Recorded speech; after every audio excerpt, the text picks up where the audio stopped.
বন্ধুরা, আজ দেখো আমি তোমাদের সাথে শেয়ার করছি আইসক্রিম। কিভাবে আমি বাড়িতে ঘরে থাকা উপকরণ দিয়ে ম্যাঙ্গো আইসক্রিমটা তৈরি করেছি সেটাই শেয়ার করছি। তার জন্য আমি প্যাকেটে যে 500 দুধ হয় সেই দুধটা প্রথমে জাল দিতে বসিয়ে দিয়েছি। দুধটা জাল হোক ততক্ষণে এখানে আমি আমের পাল্পটা বার করে নেব। প্রথমে আমি আমগুলোকে ভালো করে ধুয়ে নিয়ে এসেছি, তারপরে বোটার দিকটা কেটে নিয়ে দেখো এরকমভাবে আমি 3 টুকরো করে নিয়েছি একটা আম থেকে।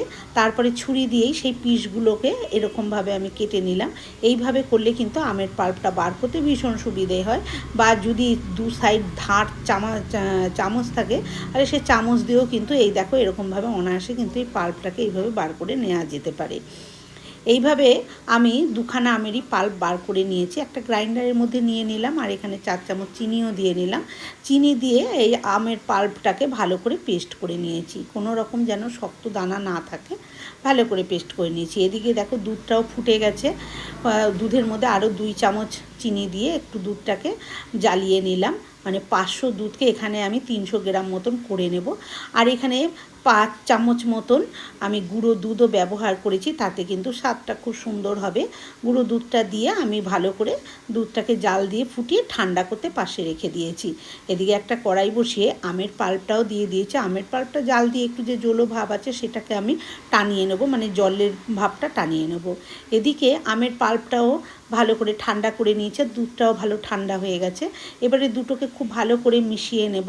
আর এখানে দেখো যে কফি কাপগুলো হয়, আমি সেরকমভাবে ওই কফি কাপ নিয়ে নিয়েছি কয়েকটা। তারপরে হাতায় করে এই আম আর দুধের মিশ্রণটা ভালো করে দিয়ে দিলাম। আর একটু এক্সট্রা হয়ে গেছিলো, তাই এই আইসক্রিম মোলটার মধ্যেই কিন্তু ঢেলে দিলাম। এবারে আমি এটাকে প্রথমে আমি ফ্রিজে রেখে দিয়েছিলাম, 3-4 ঘন্টা পর আমি ফ্রিজ থেকে বার করে নিয়ে এসে কাঠিগুলো দিচ্ছি। প্রথমেই কাঠিগুলো দিলে কিন্তু তখন দুধ আমটা লিকুইড ছিল, কাঠিগুলো ঠিক মাঝে বসতো না। কাঠিগুলো দেওয়ার পর আমি আরও 5 ঘন্টা রেখে দিয়েছিলাম, তারপরে বার করে এনেছি। কত সুন্দরভাবে দেখো আইসক্রিমটা জমেছে। এবার কাপের ওপর দিকে যে গোল অংশটা ওটা শক্ত, ওটা একটু কাঁচি দিয়ে কেটে নিলে এভাবে ছাড়িয়ে নিলেই দেখো কত সুন্দরভাবে আইসক্রিম কিন্তু বেরিয়ে যাচ্ছে। তোমরাও কিন্তু ঘরেতেই এরকম কফি কাপের মধ্যে ম্যাঙ্গো কুলফি আইসক্রিম তৈরি করতে পারো। ভিডিওটা কেমন লাগলো জানি।